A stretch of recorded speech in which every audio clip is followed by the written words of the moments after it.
Hola, bienvenidos al espacio de entrevistas aquí en Diario Financiero Televisión. Terminó el primer trimestre del año 2015 y ahora es el tiempo de balance para los mercados y también para los instrumentos de inversión. ¿Cómo se han desempeñado y dónde estarán las oportunidades? Estas y otras preguntas responderá Axel Christensen, director de estrategias de inversión de BlackRock, que está con nosotros ahora. Hola Axel, ¿cómo estás? Muy bien, gracias. Axel, partamos por las bolsas. Las principales plazas de Europa y Asia han sido las que han mostrado los mejores rendimientos en lo que va del año. ¿Cómo se ve el desempeño de aquí en adelante? Bueno, efectivamente, tanto liderando Europa, después cerca a los mercados bursátiles tanto de Japón como de China tuvieron bastante buenos desempeños. Eso contrasta con un mercado americano ejemplificado con el S&P que rentó apenas por sobre el nivel cero. Y eso de alguna manera refleja, yo diría, un cambio de expectativas que estamos observando respecto a que las cosas en Estados Unidos, si bien andan bastante bien, la economía está creciendo, el desempleo está cayendo, las últimas cifras conocidas por ahí van un poquito por debajo de las expectativas que inicialmente se tenían. Y por lo contrario, y principalmente en Europa, las cosas que seguían tan pesimistas han estado un poco mejor. Y ese cruce de expectativas es un poquito lo que está generando los movimientos de mercado. Y respecto al mercado local, la bolsa sigue con rendimientos planos, ¿no se ha podido recuperar del año de rendimientos moderados que fue el 2014? ¿Crees tú que se va a poder revertir la situación en los próximos meses? Es difícil porque es una situación que no solamente afecta al mercado chileno, el mercado latinoamericano en general tuvo un difícil primer trimestre. De hecho, Chile en términos relativos destaca como un mercado que, si bien rentó cerca, digamos, de un plano, digamos, de hecho, algo negativo en dólares, si lo miras de esa manera, pero mucho mejor que un Brasil o que un Colombia en el mismo periodo. La verdad es que a menos que la visión general de inversionistas sobre la región empiece a cambiar, y eso en gran medida depende de un cambio de visión principalmente con respecto a Brasil y en cierta medida a México, es difícil un poquito que Chile se descuelgue de la realidad que está afectando al continente. Tú lo mencionaste ahora que el rendimiento se había bajado un poquitito al medirlo en dólares. En ese aspecto quería preguntarte qué papel está jugando en las decisiones de inversión al fortalecimiento que está teniendo el dólar a nivel global y cómo ves el panorama hacia adelante, si va a persistir este fortalecimiento de la moneda norteamericana. Bueno, la respuesta es muy sencilla. La decisión del tipo de cambio, si voy a tener exposición a una moneda u otra, si voy a cubrir mi exposición cambiaria, ha sido central. Te voy a poner un ejemplo. Si uno mira lo que fue la rentabilidad en Europa, cubriendo la moneda, es decir, cubriendo de lo que fue la devaluación del euro en estos meses, que fue bastante significativa, versus una estrategia que no cubrió ese riesgo, los retornos son diametralmente distintos, del orden de más de 10 puntos porcentuales de diferencia. Este trimestre no se notó tanto, pero en años anteriores un caso similar se notaba en el mercado japonés. Era muy decisorio cubrir la exposición a yen versus dejarla descubierta. Y en ese sentido la fortaleza del dólar ha tenido una incidencia muy relevante en todo ámbito de cosas, no solamente en los mercados.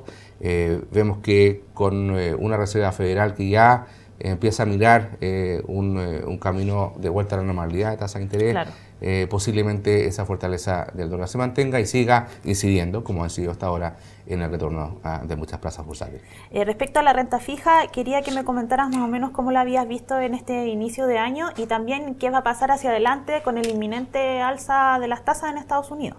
Bueno, hay que hacer un poquito la distinción. Las tasas de renta fija y por ende el precio de muchos instrumentos de mayor plazo han estado muy incididos por lo que es los programas de compra que se han empezado en Europa, que han persistido en Japón. Y si bien este mismo programa se acabaron en Estados Unidos el año pasado, la liquidez que sigue existiendo en el mundo sigue siendo bastante abundante. Y eso está presionando que las tasas largas en general se mantengan a niveles bastante bajos, ya sea en Estados Unidos, para qué decir en Europa y en Japón, donde apenas se asoman por niveles por sobre cero.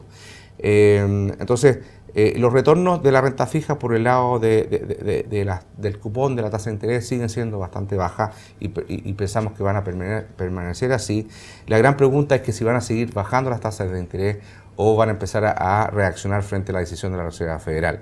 Claro. Creemos que probablemente va a ser matizado, van a haber algunos papeles más de corta duración que van a estar más afectados, los de más largo plazo van a seguir, a nuestro juicio, influenciados por esta gran liquidez que está llevando a muchos inversionistas a buscar rendimientos donde puedan encontrarlo.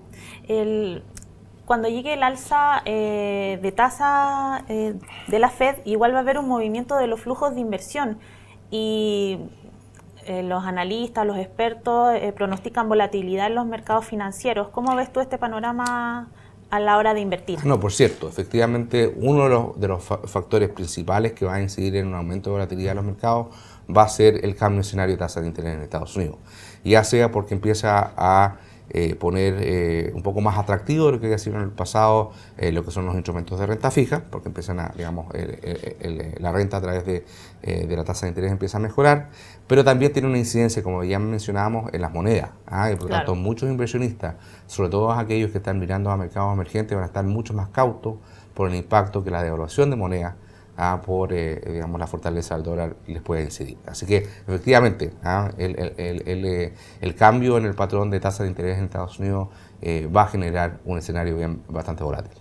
En términos de inversión aquí en Latinoamérica, el inicio de año al parecer no fue tan bueno como el que se esperaba.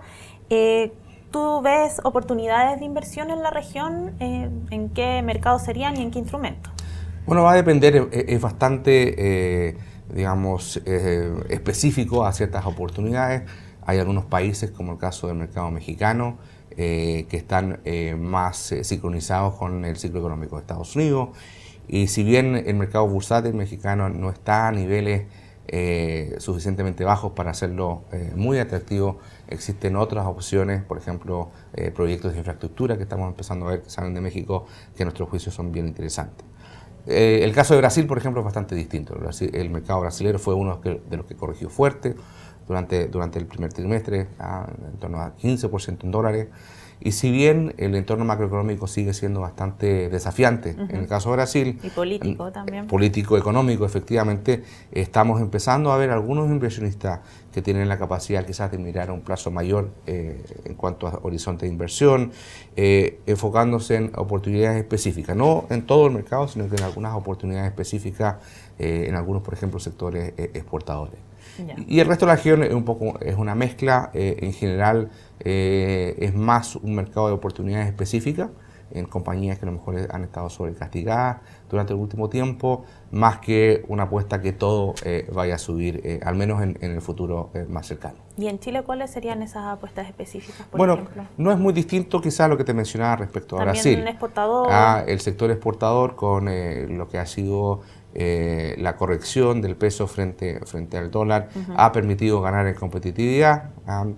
Obviamente hay algunos sectores que están mejor situados con respecto a no depender tanto del ciclo de las materias primas, que probablemente va a seguir limitado en cuanto a precios por algún tiempo, pero más orientado, por ejemplo, a la recuperación en Estados Unidos o a una recuperación en Europa que parece que empieza a tomar fuerza. ¿Y cómo calificarías este inicio de año? ¿Quién podría ser el ganador en términos de mercados con más potencial? Bueno, yo creo que va a depender un poquito cómo se vaya desarrollando este escenario de volatilidad, como te mencionaba. Ya.